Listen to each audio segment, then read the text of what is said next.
Começa agora, Pode Tal, o podcast para quem aprecia boas ideias e grandes conversas. Tudo bem com você? Mais um Pode Tal para a gente bater papo, para a gente conversar, para a gente aprender, para a gente conhecer mais profundamente aquelas pessoas que impactam na nossa vida com o trabalho que elas fazem.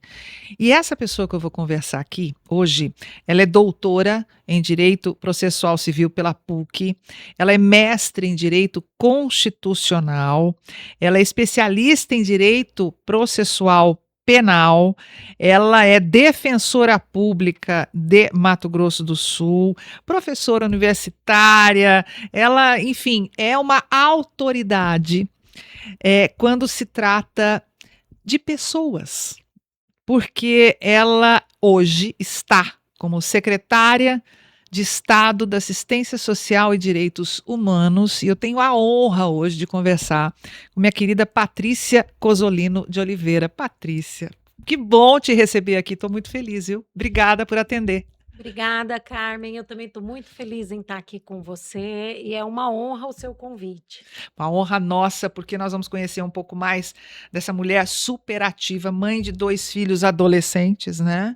Casada com um operador do direito também, escritora. Vocês têm uma editora, né? Você estava comentando que é a Selo Jurídico. Exato, meu esposo. Isso. E aí você percebe a complexidade que é essa mulher. E ela está à frente de uma secretaria de muitos desafios. Não é fácil, não. Primeiro, porque existe, já há algum tempo no Brasil, sempre que se fala em direitos humanos, e eu faço várias críticas nos programas que eu apresento, daquilo que eu acho que precisava ser melhor explicado para as pessoas, né? E muitas coisas eu também não tenho acesso, também não sei como jornalista, e tenho curiosidade e estou aqui para justamente a gente fazer esse bate-bola. O que é direito humano? Os direitos humanos, eles são os mesmos valores eleitos pela Constituição Federal, como o direito à saúde, o direito à vida, o direito à liberdade e vários outros, no âmbito internacional. Então, o que Existe uma aconteceu? convenção Existe internacional. várias, na verdade. Quando nós saímos daquele panorama da Segunda Guerra Mundial, depois de todas as atrocidades cometidas, o Holocausto e a morte de tantas pessoas, os países se reuniram e decidiram que nós precisaríamos criar uma ordem que transcendesse Uhum. individualmente cada nação, cada país, que fossem direitos que permeassem toda a dignidade humana. Porque naquele recorte histórico, vários grupos de pessoas, as pessoas ciganas, os judeus, as pessoas com Homossexuais. deficiência, os homossexuais, foram igualados à categoria de coisas. É. E por isso foi tão fácil, naquela tristeza, naquele recorte histórico, a eliminação destas pessoas. Para que isso nunca mais voltasse a acontecer, não é? Nós tivemos o início da ONU e, com isso, tratados internacionais importantes em relação aos direitos humanos. Então, quando a gente fala em direitos humanos, eu estou falando do direito à informação, Claro. que nós estamos aqui hoje propiciando à população. Eu estou falando do direito à saúde, eu estou falando do direito à locomoção. Então, é muito mais uma amplitude muito grande. O direito à autodeterminação, Uhum. não é? Quando a pessoa fala a liberdade, a privacidade, também tem o Claro. direito à autodeterminação dos Defesa, né? O direito à povos. defesa, Exato. propriedade privada. Então é muito É, amplo. é muito amplo. E aí, quando você fala de pessoas serem classificadas ou serem rebaixadas ao estado de coisas, eu lembro da Hannah Arendt, que escreveu seus livros falando sobre o julgamento, né, dos nazistas no Tribunal de Nuremberg e tudo mais, e eu tive a oportunidade de conhecer em Dallas o Museu do Holocausto. E é realmente chocante, é muito chocante. E lá tem uma parte, logo na entrada, onde onde eles têm um museu da segregação racial, né? Então eles mostram ali iniciativas de seres humanos que por um acaso eram brancos e negros, que eu não gosto de classificar ninguém pela cor, eu tenho uma dificuldade muito grande com relação a isso, mas que se uniram e aí criaram metodologias, criaram escolas que abriram espaço para os negros nos Estados Unidos, que a gente sabe que até hoje é um país ainda muito, com racismo muito presente. Mas a questão do Holocausto, e tem ali a frase da Hannah Arendt, né? A banalização do mal, de pessoas que foram, que agiram cumprindo ordens, né, de superiores. Então, hoje, eu acho que essa questão dos direitos humanos, esse reconhecimento da necessidade de reconhecer o outro como ser humano, é uma grande evolução, mas ainda existe muita dificuldade das pessoas entenderem até onde é essa questão de direitos humanos, principalmente com relação a pessoas que cometem crimes. Acho que aí entra um problema muito sério. Eu imagino que você tenha que discutir isso com uma frequência muito grande. E eu sou uma pessoa que critico muitas vezes isso como jornalista. Pessoas que cometeram crimes hediondos, e que, para muita gente, e para mim muitas vezes pareceu isso, que recebem do Estado um afago, vamos dizer assim, enquanto as suas vítimas são relegadas ao esquecimento, ao anonimato, a uma condição de sofrimento muito maior. Como que você lida com isso? Quando você cita Hannah Arendt, me faz lembrar o julgamento de Eichmann, que é Uhum. ela fala justamente sobre o julgamento de Eichmann e um ensaio sobre a banalidade Isso, do a mal. banalidade do E mal. é um julgamento que acontece em Israel, quando Eichmann é capturado na Na Argentina, Argentina.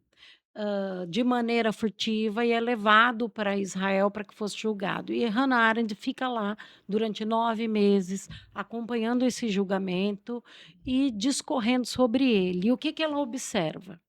Ela observa que Eichmann era um burocrata comum.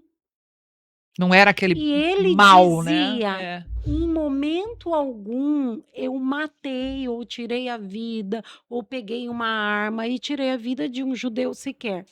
Mais do que isso, eu tenho familiares que são meio judeus". E ele justificava todas as ações, porque ele dizia: "Eu queria ser um funcionário eficiente". Então eu fazia o que me mandavam. E mais do que isso, porque ele foi uma peça criativa do sistema, porque ele foi, quem coordenou o setor de transportes através dos trens para os diversos, locais e pontos de extermínio. E por isso que ela fala sobre a questão da banalidade do mal, porque quando você tem uma estrutura que, se auto Uhum. justifique, isso pode, virar uma coisa presente numa nação, seja ela qual for. Então nós precisamos refletir bastante sobre estas questões. Com o recorte que você fez sobre a questão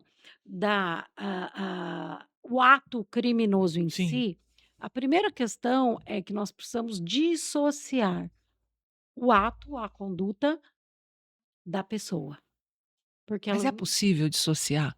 assim como quando a gente educa uma criança e a gente não diz a uma criança: "Você é boazinha, você é uma boa pessoa, você é boazinha, porque você obedeceu a mamãe, porque você comeu". E aí o dia que a criança, nosso filho, nossa filha, não obedecer, então ela já não é mais amada, ela já não é mais Uhum. boazinha? Da mesma maneira que o valor humano não está em uma só conduta em relação à criminalidade, assim também se faz. Por quê? Porque vamos imaginar que alguém tenha tirado a vida de outra. Essa pessoa merece a pena como retribuição, que é um dos caráteres da pena, é o caráter retributivo? Sim, merece. Mas isso não tira daquela pessoa a dignidade, Não, a porque condição de ser humano, óbvio. exato, porque Kant já falava que nós somos e temos dignidade simplesmente por sermos humanos. Se a gente vê que hoje é possível eleger uma categoria de pessoas para deixar de ser humano, hoje é a pessoa que pratica o crime. Amanhã é aquela pessoa que não professa a minha religião. Uhum. Em outro momento, é aquela pessoa que não concorda com as ideias que eu professo. A partir do momento que nós aceitamos que alguém é menos digno do que outrem, ou mais do que isso, não tem dignidade, o critério de escolha ele é volátil, ele é móvel e as consequências virão posteriormente, porque isso tudo pode se voltar contra a própria pessoa. Você acha que isso explica, em grande parte, em grande medida, o que a gente vive hoje no mundo? Essa questão da polarização, que vai para o lado político, mas também tem a polarização religiosa, a xenofobia, essa questão, de Oriente com Ocidente, árabes e islâmicos e muçulmanos e judeus, e aí a gente falando da religião, mas e aqui no Brasil também essa questão da polarização. Então, a polarização em vários sentidos, a política, a religiosa, a questão de gênero, ou seja, parece que as pessoas elas estão inflamadas demais e não veem o outro como um ser humano igual a ela. E aí coisifica aquela outra, o adversário, e não se torna mais adversário, ele é elevado a inimigo. Você vê sobre esse prisma também? Tem vários aspectos. Veja uma coisa, Carmen, hoje tem gente que valoriza mais o celular e toma mais cuidado com Com o certeza. celular do que com uma pessoa. E isso não é exagero. Não, Existem é mesmo verdade. pessoas que se comportam assim. Um carro, né? Vamos colocar carro, por exemplo, um carro. Veja, Bauman fala, e é um sociólogo falecido, mas muito importante, que nós temos 2 caminhos na contemporaneidade. Amor líquido, A sociedade líquida. globalização, ela vem acontecendo. Nós temos 2 caminhos enquanto humanidade e enquanto nação. Ou nós nos fechamos Uhum. para a interdependência, e isso seria uma coisa quase que impossível, porque hoje o comércio é internacional, ele é Globalizado. globalizado, mas com isso temos também as questões referentes à migração. Se você pensar, a Angela Merkel, como primeira chanceler alemã, sofreu muito porque ela não admitia fechar a Alemanha para migrantes. E por que sofreu muito? Porque ela tinha uma oposição muito grande. Hoje, por exemplo, nós temos uma legislação alemã que as pessoas maiores de idade, se forem se ausentar do país com mais de 90 dias, precisam comunicar, e cada vez a migração ela é mais condicionalizada. Uhum. Então, cada nação precisa fazer essa reflexão política. Mas isso também está no indivíduo, porque você perguntou justamente da questão da polarização das ideologias. Sim. Não é porque como indivíduo. Nós temos que fazer uma escolha. Se nós, enquanto indivíduos, desejamos dialogar, ainda que nós não concordemos com o ponto de vista do outro, isso faz parte da diversidade humana, ou se nós desejamos assumir dogmas postos e aí convivermos somente em nicho, cada um no seu nicho, Cada um na sua bolha na hoje em sua dia, né? bolha. E isso permeia todo um contexto. A diferença, por exemplo, que você vê entre o Brasil e determinados países como os Estados Unidos, é que Uhum. nos Estados Unidos o mercado manda muito mais. Então, seja direita, seja esquerda, a economia se mantém. A economia caminha independentemente de quem tá no poder. Exato. Já nos países da Sudamérica, isso tem uma interferência maior no aspecto Com econômico, certeza, não é? com certeza. Só que é um movimento muito da contemporaneidade, esse dilema, esse paradoxo do integrar-se ou justamente se ele erigir uma barreira e eu convivo com aqueles que têm a mesma ideia que eu, as mesmas ideias, os mesmos valores ou não. E só os meus valores são bons e os outros não. Isso é muito curioso do mundo contemporâneo e é um fenômeno que veio depois da globalização. Né, foi necessário, né, acontecer, enfim, isso é a consequência de. Ô Patrícia, você está à frente de uma secretaria que tem uma missão, foi te dada uma missão pelo governador Eduardo Riedel. E, aliás, governador, nós estamos esperando o senhor aqui, tá? Para dar entrevista aqui para a gente no Pode Tal, para a gente bater um papo. Você assumiu, que forma você encontrou a secretaria? O que foi feito nesses quase 4 anos, 3 anos e meio, né? Que você destaca? Tem muitos, eu estou aqui com muitos assuntos para a gente falar. Mais social, MS Supera, Programa de Apoio à Mulher Trabalhadora e Chefe de Família, Recomeços, Cuidar de Quem Cuida, que é fantástico. Você tem ali também Energia Social, Centro de Atendimento em Direitos Humanos, ou seja, é uma série de ações que, por isso que eu falei que você é uma pessoa que atua, impacta na vida das pessoas. A você e a sua equipe, claro, que você não faz nada sozinha, ninguém consegue fazer nada sozinho. Como estava a secretaria quando você chegou lá e como é que ela está hoje? Quando o governador me convidou, a mim e ao secretário adjunto, Anderson Varpechovski, nós éramos a defensora pública geral do Estado, e o secretário adjunto atual nessa secretaria, subdefensor geral do Estado. Ele nos convidou, num primeiro momento, nós ficamos assim angustiados com esse convite, haja vista que nós estávamos no universo jurídico há muito tempo. Há quanto tempo você já estava como defensora? Eu vou completar agora, dia 5 de junho, 28 anos 28 anos. como defensora pública. Eu ingressei na carreira com 23 anos, vinda de outro estado. Você veio de onde? Eu sou originária de São Paulo, Aham. mas naquele momento histórico estava em Cuiabá assessorando uma juíza, criminal inclusive. E ingressei, E aí você fez fiz concurso concurso, e passou para. passei. Era o que você queria, defensora? Era o que eu queria. Sério? A minha família é repleta de magistrados, Aham. são 2 tios e 5 primos juízes no estado de São Paulo. E um esposo também, coincidentemente, não é? Meio por osmose também, né? A convivência mesmo, o ar respirando, conversando, já Exato, encaminhou. mas essa preocupação com a pessoa vulnerável sempre foi uma constante na minha vida. Então eu desejava muito ser defensora pública, e eu sou até hoje, porque eu estou cedida para o Uhum. É por isso que eu executivo. disse, você está secretária, né? Exatamente. Muito bem. Quando nós chegamos, a primeira questão foi fazer um diagnóstico do que nós encontramos.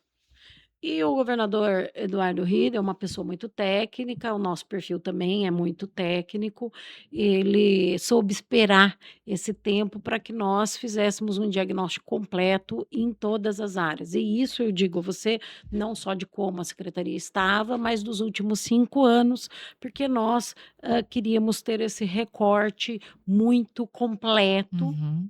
não é, para daí então evoluirmos. E isso foi feito.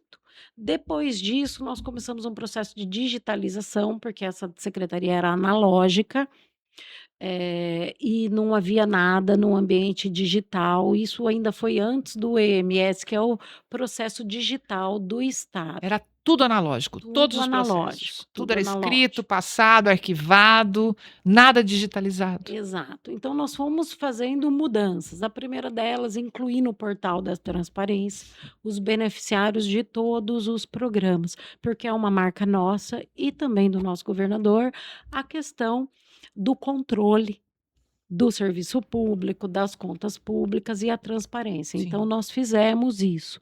Depois, nós fomos até o TCE e pedimos uma auditoria, à época, na secretaria, Aham. para que isso ficasse bem marcado, Sim. não é?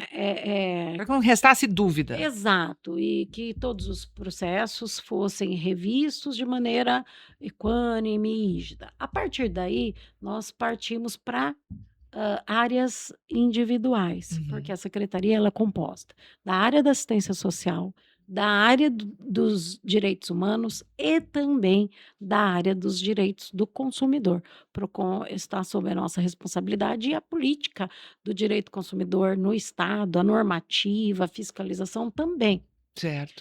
E traçamos as regras de negócio, mudamos O que eu falo enquanto regras de negócio? É a compreensão dos processos internos de cada área, setor por setor, superintendência por superintendência, coordenação por coordenação e o aprimoramento disto. E depois disso, nós conseguimos, ah, dar uma visibilidade a áreas que antes não existiam. Por exemplo, Cuidar de Quem Cuida é um programa nosso, Uhum. do primeiro ano, lançado em outubro do primeiro ano. E só hoje a Política Nacional de Cuidados, no âmbito do governo federal, é publicizada. Então, veja uma coisa, nós Já existe há um tempo? já estávamos realizando isso há mais tempo. E o governador que se convence muito de dados, nós sempre trabalhamos com dados, nos possibilitou que nós evoluíssemos e cada mãe com filho com deficiência, nível 2 ou nível 3, passasse a receber um valor de R$ 900. Mas o mais importante de tudo, Carmen, é que nós mudamos o conceito do que é assistência social em todos os programas. A transferência de renda, ela passou a ser somente um braço, uma aba dos Uhum. programas. O que nós procuramos em todos os programas novos e nos que já existiam, foi a alteração legislativa para que eles passassem a estruturar a vida daquela unidade familiar, para que com o passar do tempo, aquele grupo familiar, vou usar um termo coloquial, fosse emancipado Sim. e parasse de depender do Estado, com exceção daqueles grupos prioritários, como os idosos de baixa renda, que não vão ter inclusão Sim. produtiva, ou das pessoas com deficiência nível 3 que estão acamadas, Totalmente o dependentes. grau de independência é muito pequeno e que precisam e são responsabilidade do Estado. Sim. Então esse recorte foi desenhado e, através dos dados, o governador enxergou isso com muita clareza e nos deu carta branca para evoluir como evoluímos. Que maravilha, gente. Eu queira ou não, vem aquela frase feita, mas que eu acho que aqui ela cabe muito bem. Vocês estão ensinando a pescar. Né? Não é só dar o peixe, é ensinar a pescar, ou seja, essa autonomia, essa emancipação, é justamente permitir aquela unidade familiar, aquela mãe que cuida dos seus filhos, aquela mãe sozinha, que cuida e que tem que trabalhar, ou seja, é cuidar dela. E aí permitir que essa família tenha. O que que uma família dessa, por exemplo, tipicamente assim, uma mãe solo que tem seus filhos e que tem um com deficiência física ou que cuida dos pais, o que que ela recebe? Por exemplo, tem o Cuidar de Quem Cuida, que são R$ 900 por mês para esta pessoa, certo? Vocês ganharam o prêmio, né? O projeto ganhou o segundo lugar no prêmio de inovação da Escola Nacional de Administração Pública. Enfim, tem indígenas aldeados também, quer dizer, vocês têm um cuidado muito grande. Como se seleciona essas pessoas? Como que ela entra nesse sistema e como é feito o acompanhamento, por exemplo, nesse caso? Então, no caso do Cuidar de Quem Cuida, nós treinamos uma equipe de 40 servidores com os profissionais da saúde para que eles entendessem o que é o cuidado físico Uhum. de uma pessoa nestas condições, PCD nível 2 e nível 3. Então, desde como se tratam escaras até qual que é o manejo da alimentação parenteral, Uhum. ou a substituição de uma sonda, porque veja, estas técnicas são técnicas vinculadas à área da saúde, mas a partir do momento que nós demos o enfoque estruturante a todos os programas, esse programa já foi criado com esse enfoque. Então, a visitação periódica dessa família, dessa unidade familiar, e há um suporte, tanto no aspecto emocional, Uhum. daquela cuidadora. E por que que eu estou usando o feminino? Porque é esmagadora Maioria. a quantidade de mulheres que Acho que é permanecem. mais de 90%, né? Exato. E isso é uma frequência nos programas. Se você pegar o Mais Social, 95% Mulheres. dos beneficiários são beneficiárias, porque são mulheres. E com isso, com essa visitação periódica, a gente tem hoje o registro de quantas pessoas deste programa utilizam alimentação parenteral. Individualmente, qual é o tipo de Você alimentação? sabe onde mora, o que tipo de Quem usa, usa a quem é. fralda, Aham. qual é o tipo de cuidado. Então, não é só a transferência de renda. A transferência de renda, ela está vinculada ao mínimo Sim. para que essa família se organize. E esse valor não concorre com o BPC. Por quê? Porque o beneficiário é a cuidadora, é a pessoa que tem sob sua responsabilidade o PCD. Porque nós queríamos, inclusive, que quem tem algum familiar ou conhece alguém sabe que o gasto é muito alto, Muito, não é? muito Então, alto. nós queríamos que o BPC e este valor pudessem ser somados. Agora, veja, semana passada, nós tivemos na casa de uma pessoa, uma mulher, que está no Recomeços, Que é um outro projeto. um outro programa. Ela saiu da casa-abrigo de mulheres vítimas de violência em agosto. Nós estamos em maio, agosto do ano passado. Sim. Ela ingressou na casa-abrigo depois de 20 anos convivendo Com o agressor. com o agressor, praticamente em cárcere privado. Esse agressor cortava os cabelos dessa mulher, chegou a raspar para que ela tivesse vergonha de sair à rua. 5 filhos. E nós fomos até a residência dela, porque o programa Recomeços, quando essa mulher sai da casa-abrigo, ela ficou por 4 meses e meio lá. Lá ela recebeu amparo psicológico, médico. Quer dizer, demorou 20 anos para tomar uma decisão, né? É muito E o que sofrimento. ela falou para toda a equipe que estava presente? Se eu soubesse que existia um programa desse, Já teria vindo há mais tempo. porque o meu agressor falava assim: você não tem ninguém. Você vai fazer o quê? Você não ganha um centavo, você não trabalha, porque ela trabalhava dentro de casa. Você está perdida, você vai ficar sem comida. E hoje, qual que é a condição dessa pessoa? Ela vai se formar agora em maio, no curso de socorrista do Bombeiro Militar. Ai, que lindo. Está com um emprego. Uhum. Desde que saiu da casa-abrigo, porque nós providenciamos isso também, o encaminhamento ao emprego.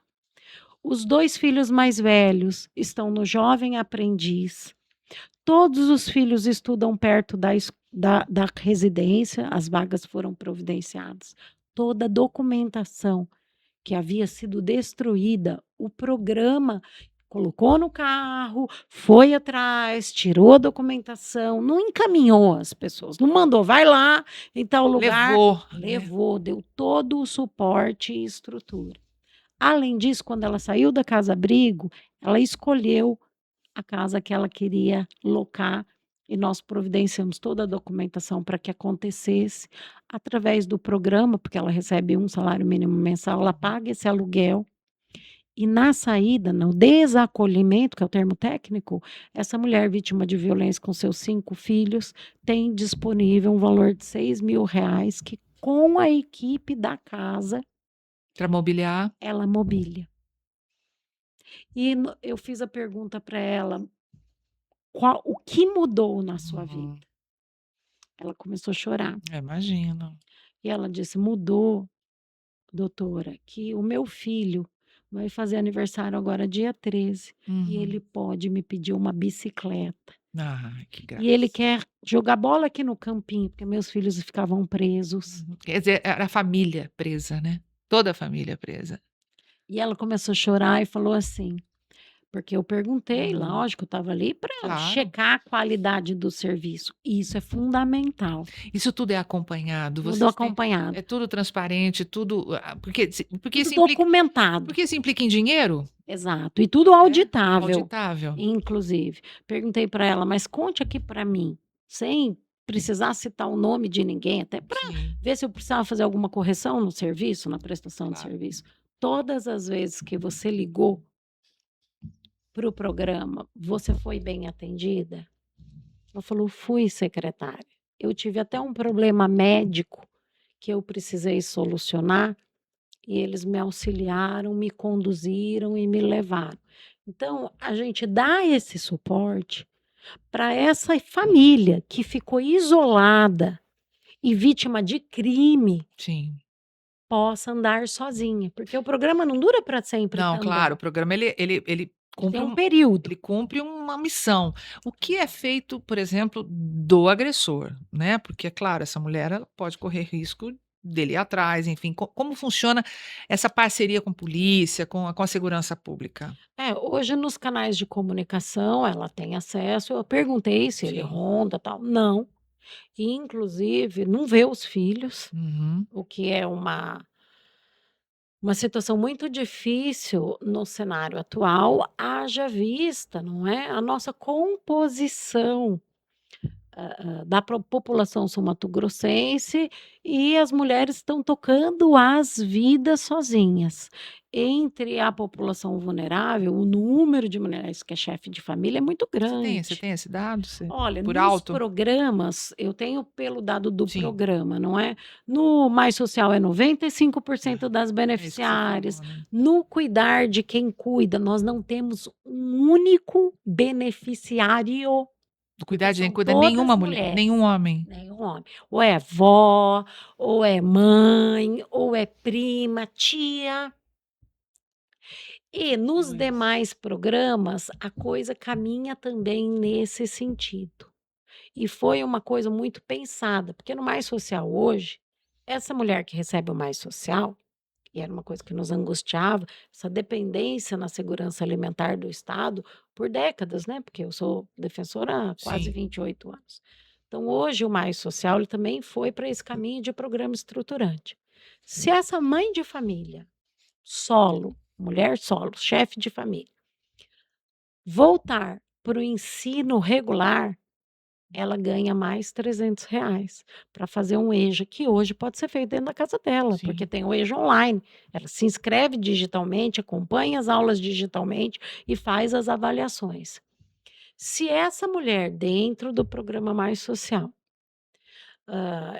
pediu uma vaga de creche a qualquer município e recebeu uma declaração de que a vaga é inexistente, ela pode receber o apoio à mãe trabalhadora, que é um valor de R$ 600 Que é um outro programa de vocês. dentro do Mais Social, para que essa criança fique na creche. E como é que a gente monitora? Hoje é tudo É digitalizado. isso que é importante Essa saber. mulher tem que estar empregada, é uma condição do criança na creche, porque afinal, se você não consegue cuidar, existe algum motivo. Sim. E o motivo é estar trabalhando para trazer o sustento, porque é uma mulher chefe de família. Uhum. E essa creche precisa ser regular e ela precisa juntar a documentação tanto do emprego como da creche regular. "Ah, mas se ela for uma ambulante, então vocês estão perseguindo?" Não, desde que ela recolha o INSS como Que autônoma, comprove. que comprove. Entendi. Hoje, aqui, o programa Apoio à Mulher Trabalhadora, né, permite às mães solo, beneficiárias do Mais Social, pagar uma creche particular para crianças de 0 a 3 anos, 11 meses e 29 dias, ou seja, de 0 antes de completar 4, de 0 a 4 anos. O benefício é de R$ 600 por mês, pode ser reajustado anualmente, promove acesso e a permanência das mulheres no trabalho, incentiva o ensino, ou seja, podem receber um adicional de 50% no valor do benefício se estiverem frequentando o ensino regular, isso que você falou, o EJA, por exemplo, né? Só pode ser acumulado com o BPC, que é o benefício de prestação de proteção continuada, e com o Mais Social. É, para investimento de 13.200.000 em 3 anos.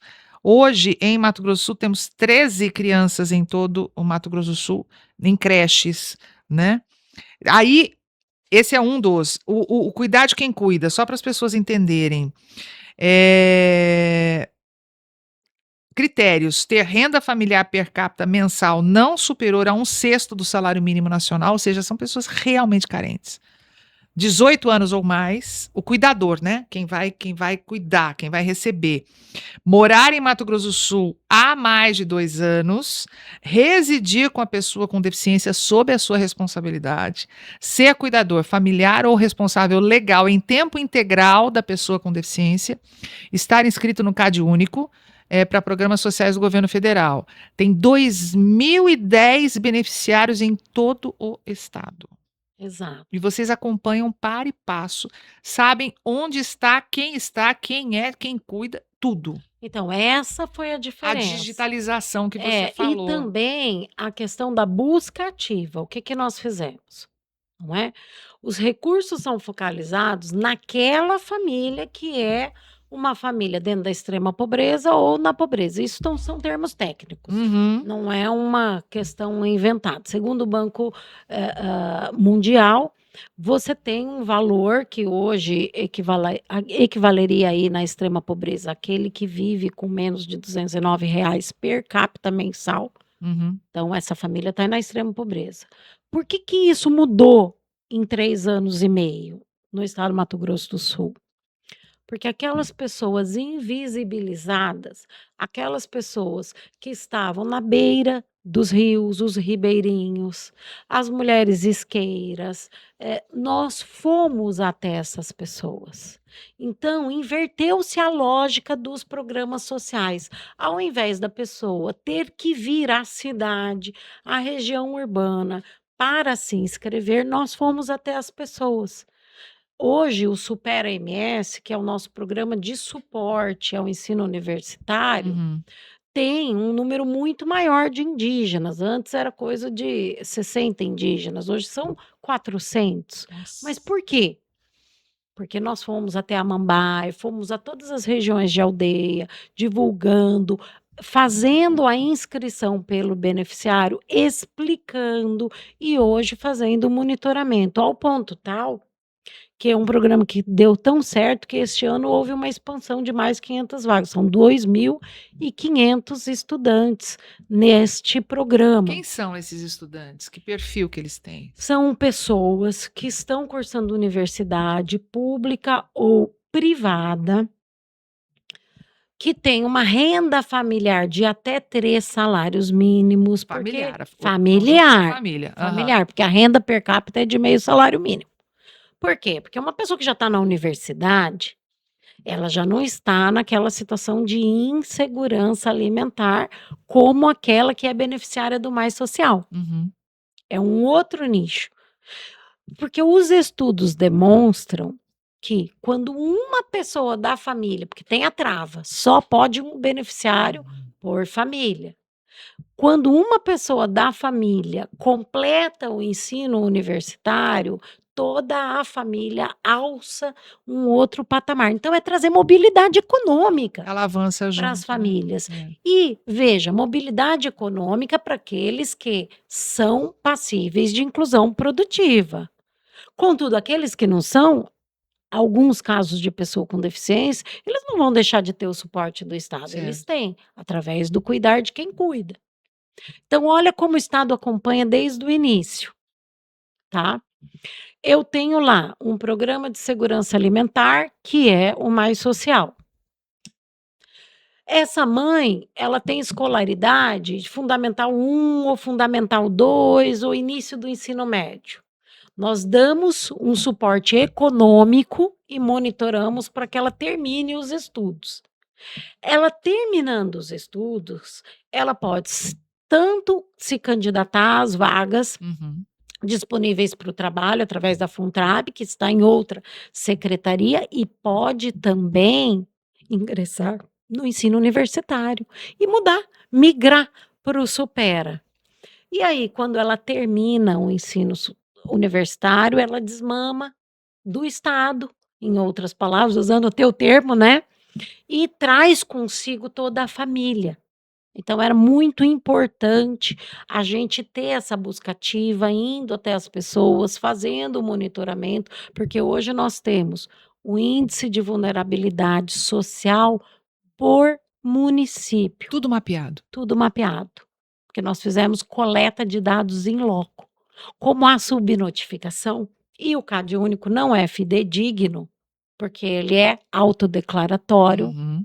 nós decidimos, e o governador concordou, que no primeiro ano nós fizéssemos coleta de dados direto nos 79 Nossa, municípios, como é que foi feito isso? em quase 30.000 famílias, com um robozinho que sorteou os endereços através de georreferenciamento, porque aí nós tínhamos um recorte e temos Então, fidedignos. por exemplo, vamos colocar Terenos, aqui Exato. perto de Campo Grande. Vocês mapeavam as regiões mais vulneráveis e É. naquelas regiões vocês faziam como é que funciona isso na O prática? IPEA, inclusive, veio estudar o Veio estudar o caso, nosso case de sistema. sucesso, do sucesso. Exatamente, um case de sucesso. Por quê? Porque nós pegamos os mesmos indicadores do IPEA e construímos um questionário com 68 perguntas, Uhum. que foi submetido por 400 servidores públicos durante 3 meses nos 79 municípios, de acordo com os endereços sorteados pelo robozinho. Aí nós fizemos análise estatística disso. Hoje a nossa margem de erro no índice de vulnerabilidade é 0,9%, Nossa, enquanto a margem de erro do IPEA é de 2%. meu Deus, isso faz uma grande diferença. Faz, porque a partir disso nós redirecionamos todas as políticas públicas. Então essas pessoas elas são localizadas e aquilo que você comentou daquela mulher, mãe de 5 filhos, vítima de violência durante 20 anos, que agora está passando por esse processo, né? Vai atuar como socorrista, né? Que você falou. E ela virou para você e falou: secretária, é uma pena que eu não sabia, não soube disso antes. As pessoas estão sendo comunicadas que elas têm esse direito. É isso. Exatamente. Aconteceu, Carmen, às vezes eu coloco a jaquetinha do programa e vou disfarçada, porque também não tenho por que me identificar. Eu fui aqui no Indo Brasil, eu e o secretário adjunto, o Anderson, e nós chegamos na casa da pessoa e falou: sabe que você tem direito ao mais social? A moça era diarista num curtume, então ela ia para a porta do curtume, quando tinha trabalho ela entrava, quando não tinha ela não entrava, mas ela tinha uma filha de 8 anos.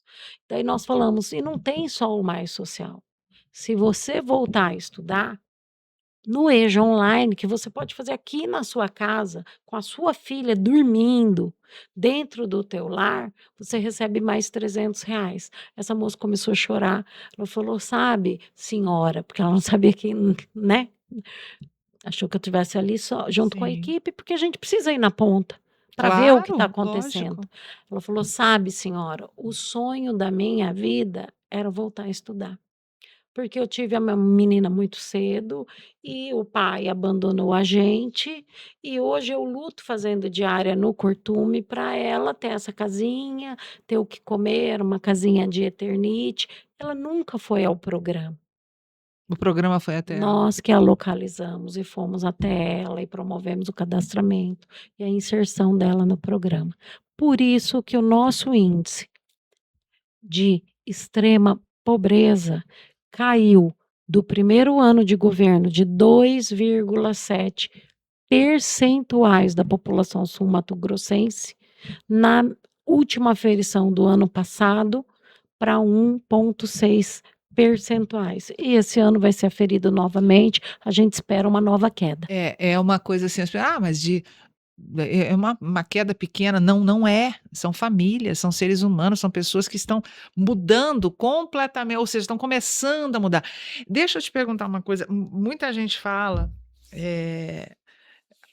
os programas sociais têm uma crítica, né, que se sustenta assim, em alguns pontos, empresários relatam isso, falam, olha, tá difícil eu contratar, porque a pessoa recebe programa social, sempre o Bolsa Família que eles falam, né? Bolsa Família é igual Gillette, Omo, aquela coisa da marca, né? E não quer trabalhar, porque ganha mais ficando em casa. E aí a gente sustenta esse monte de vagabundo, aí já começa aquela coisa toda. Como que você avalia esse cenário e essa percepção? Porque sim, muitos empresários tentam contratar, principalmente jovens e tal, e não conseguem. Alguns pagando bem, mas falar, não, para que que eu vou trabalhar? Eu já vi gente falando isso, não, para que que eu vou trabalhar? Eu ganho mais em casa, ficando em casa sem fazer nada. Como é que você lida com essas informações? Com as condicionalidades dos programas, nós conseguimos reverter essa situação. Então, o que falta muitas vezes em outros programas que E tem uma não. diferenciação, né? Programas nacionais e programa aqui do governo do estado, né? Exato. Então, por exemplo, o Mais Social. Se a pessoa conseguiu um trabalho registrada, ela ainda permanece recebendo o Mais Social por 6 meses, Uhum. justamente para que não haja um incentivo à acomodação. Então, ela pode começar a trabalhar, e às vezes é um salário mínimo, a função que ela vai ocupar, ganhar o seu salário mínimo e permanecer ganhando os R$ 450 do Mais Social. E veja, a estabilidade adquire com quanto tempo? 90 dias. Sim. Nós fizemos um período maior ainda, são 6 meses, não é? Para que essa pessoa tenha a certeza plena de que ela já está estável, segundo a CLT, e ela pode sair do E programa. elas querem sair? Querem. É isso que eu queria saber. O que que você sente? O que que você tem de relato da sua equipe? Elas querem sair, essas Nós pessoas? temos inúmeros casos, isso é muito bom, inclusive na área do jornalismo, Sim. né? Porque são personagens verdadeiras que Riquíssimos estão histórias. trabalhando, que existem e que procuram o programa devolvendo o cartão e pedindo suspensão. Semana passada eu recebi uma carta, a equipe do Supera MS me encaminhou, do estudante universitário que tinha na Covid perdido os pais Sim. e não estava mais fazendo universidade e pôde se formar por conta da existência do Supera. O Supera é um programa que tem como objetivo principal, para você ter ideia, conceder benefício de um salário mínimo a estudantes de baixa renda, né, de cursos de educação profissional técnica de nível médio ou universidades em instituições públicas ou privadas que visam estimular a permanência dos estudantes em situação de vulnerabilidade socioeconômica, em especial os indígenas, como a secretária que falou, nos cursos universitários de educação profissional técnica e reduzir a evasão profissional, a evasão escolar. E aí, renda mínima, né, de um salário mínimo e meio para quem mora sozinho ou ter renda familiar de até 3 salários mínimos, estar aprovado ou matriculado em curso técnico superior, presencial ou EAD, autorizado pelo MEC, estudar em instituição que tenha polo em Mato Grosso do Sul, não ter curso superior concluído e estar no CAD único. Então, são essas condicionantes que você falou. E aí, esse rapaz, ele chegou, o que que ele falou para E ele você? escreveu uma carta agradecendo o programa, porque hoje ele tem irmã menor do que ele se formando, ele conseguiu um emprego melhor Uhum. e ele estava agradecendo o programa e informando que ele tinha se desvinculado, e isso acontece com muita frequência. Então, para você ter ideia, em 3 anos e meio, a cada semestre, a gente tem uma leva de estudantes que se desligam do programa, porque se formam, e outra que ingressa. Isso não são 2.500 vagas fixas no curso de 3 anos e meio, não. Nós temos um contingente muito maior de pessoas que passaram pelo programa, principalmente com a questão da pandemia, Sim. Carmen, muita gente teve que parar de estudar, Sim. né. Nós temos um caso de um moço que fazia medicina na federal, a mãe veio a óbito por conta do Covid, era mãe solo, e ele trancou e começou a trabalhar porque ele tinha uma irmã. Isso daí também me comoveu muito, porque ele está concluindo medicina. E veja, medicina, antigamente, o que que se dizia? Se dizia que uma pessoa de baixa renda, uma pessoa no jargão vulgar, né, uma Sim. pessoa pobre, não poderia ser médico. Hoje não. Nós temos uma mulher, filha de empregada doméstica, que já está no 3º ano, nós temos indígena fazendo medicina, e nós temos esse moço também que havia trancado. Agora você imagina o que que é para uma pessoa que o sonho era cursar medicina e por conta do óbito da sua genitora, da sua mãe, teve que parar e esquecer momentaneamente aquele sonho, e é o Estado dando suporte para que isso se concretize. Isso é mobilidade social. É. Esse moço, essa moça filha da doméstica, esse indígena, ele vai trazer outros consigo. Isso é dinheiro do pagador de impostos bem investido. É isso. É onde a gente vê realmente funcionando. Você, tudo que você alinhavou aí, de todos os programas e todas as histórias, enfim, as vítimas, as pessoas que estão nessa condição, uma coisa em comum elas têm. São mulheres e onde tem um sujeito oculto ali, ou um sujeito ausente. O pai, o marido, né, o esposo, o companheiro, não está lá. Eu queria, assim, se você pudesse colocar um percentual, quantas dessas famílias têm ali um pai presente ou um marido presente?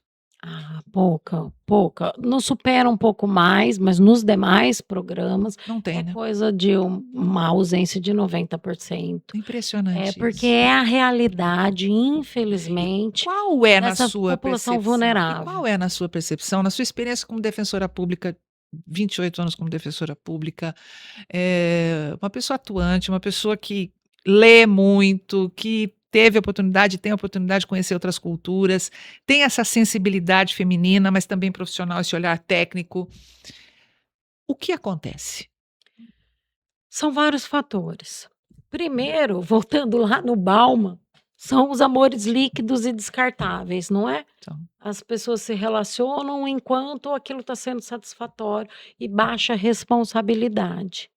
A segunda situação é que nós ainda estamos num momento patriarcal e de uma cultura machista, onde os homens ainda se sentem no direito de seguir a vida e deixar os filhos para as mulheres, sendo que a responsabilidade é de ambos, sim, né? E claro. não só de um.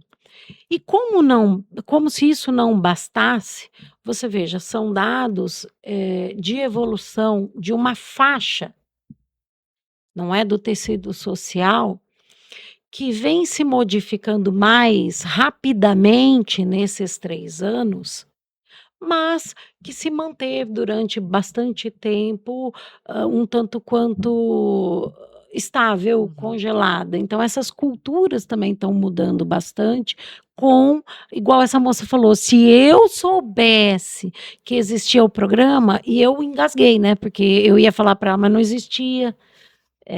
Foi criado agora, neste governo, mas a gente também não quer, porque a moça estava emocionada e Claro. tudo. Mas é um outro olhar, um olhar técnico, mais individualizado. Tratar a família como uma unidade familiar individualizada. O que uma família no Indo Brasil precisa não é a mesma coisa que uma família hã, no Dom Antônio precisa, não é. Cada família tem uma situação. Uma Os particularidade. locais que tiveram êxito, como é o caso da Costa Rica, Uhum. trataram de forma individualizada a unidade familiar, não de maneira massiva. Quando eu trato de maneira massiva, eu o quê? Eu coisifico as pessoas, eu igualo o que não é igualável, porque o mundo é diverso e o ser humano é diverso. E o ponto mais forte, Carmen, nós criamos o compliance social. Hum. De que forma? Todos os programas são digitais, são auditáveis e nós temos a Controladoria Geral do Estado, desde que nós chegamos, nós pedimos uma auditora que ficasse dentro da secretaria, fazendo constantemente o monitoramento dos processos, das licitações, dos programas. E isto é feito diuturnamente. Então, vou te dar um exemplo. Se a pessoa chegar lá no Mais Social e falar: olha, na verdade, a minha renda per capita é menos do que um salário, porque só eu trabalho e são 4 pessoas na minha casa. Renda per capita, você vai dividir esse Sim, salário mínimo por pelas 4. pessoas. A preenchedora, a cadastradora vai lá preencher. Quando vem para validação, que isso hoje só acontece na secretaria, não na ponta, Uhum. porque o Mais Social pode ser cadastrado em qualquer local dos 79 municípios. Imediatamente a gente abre o programa, acessa o CadÚnico, é o primeiro filtro, já vê se bate o dado que ela informou no CadÚnico e o dado que ela informou no programa. Segundo filtro, por georreferenciamento, a gente vê a porta da casa dessa pessoa. Aí eu já sei se é uma casa que é de uma expressão econômica maior, Uhum.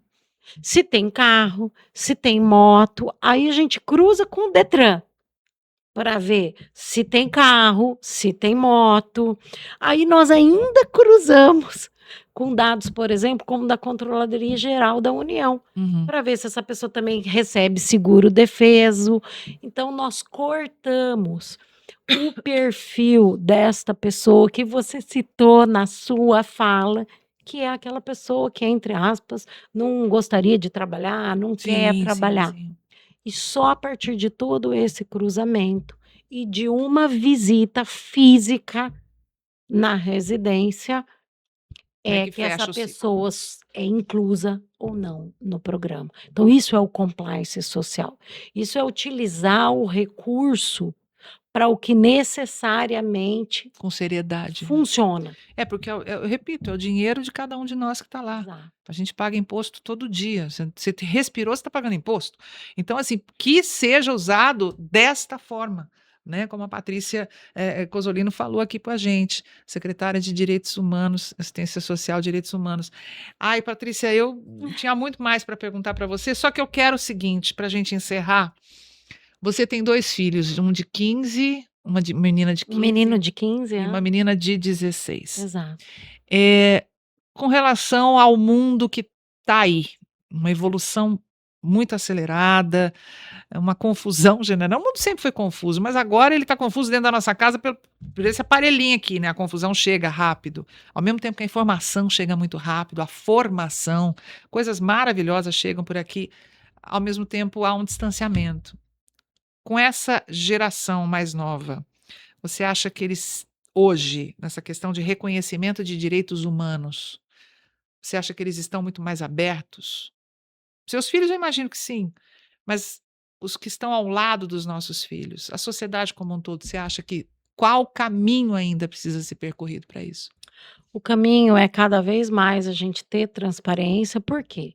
Qualquer um de nós confia se você vê que tem qualidade no gasto público. Uhum. E a segunda coisa, somos nós nos vermos no outro.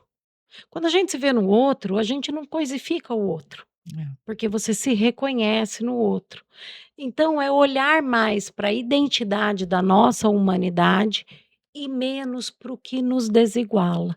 E tem uma coisa que eu não te contei: eu tenho um casal de filhos, não é? Isabel e Olavo, e eu também auxiliei o meu esposo a criar meus enteados, que são 6. 6 enteados. Então, veja, São são 8.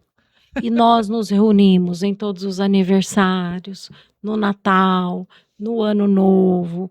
E são pessoas que têm esperança na sociedade e a gente trabalha por isso. Eu tenho 52, vou fazer 53 anos. Né? Não é uma vida que começou agora, vamos assim dizer. A partir do momento que nós nos vemos no outro, ao invés da gente agredir o outro, atacar o outro, querer subjugar o outro pelas nossas opiniões, porque isso acontece muito, muito. não é? A pessoa vai falando e o outro já está contra-argumentando porque ele Nem quer está ouvindo o que está subjugar. falando, ele está. É. E o amor não subjuga. Então, nas relações familiares, que você perguntou dos meus filhos, Sim. ou no entorno, quando a gente é capaz de ouvir, a gente é capaz de dialogar. E a diferença de tudo isso, eu tenho certeza, cada um de nós aqui, não é que a gente não quer recolher o tributo, não é que Sim, nós queremos que ele seja bem empregado. óbvio, lógico. Quando a gente dá o caráter da transparência, desenvolve o compliance social, que ele é único no Brasil, não tem em lugar nenhum, e todo um sistema desse de controle auditável, Aí, o que acontece? Eu, como contribuinte, não é? Você, como contribuinte, a gente fica feliz em contribuir Sim, porque economicamente, vê.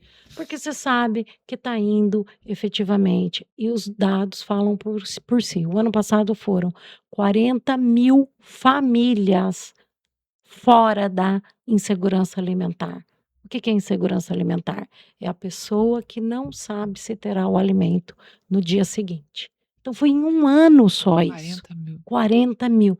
Quando a gente pega famílias, né? famílias, aí você multiplica por 4, por 5. Quando você pega isso No desde seu o caso seria por início. 10, né? Né? Já pensou? Se Exatamente. fosse um exemplo, seria por 10. Quando você pega isso, num âmbito macro, Sim. na verdade, a prosperidade do Estado, ela está sendo distribuída. Sim, isso é uma distribuição. Isso é importante. Isso é fundamental. E isso precisa, ter continuidade e ser também um acontecimento durante a rota bioceânica. É uma coisa que a gente está Sim. conversando muito. A A preocupação. preocupação. Quer dizer, tudo bem você, hã, equivaler tarifas alfandegárias, a legislação para a revista pessoal, a revista mesmo dos instrumentos, dos caminhões, dos treminhões, dos biminhões e tudo mais. Contudo, há necessidade também de um fundo para os impactos sociais, Sim, claro. porque senão você aumenta o quê?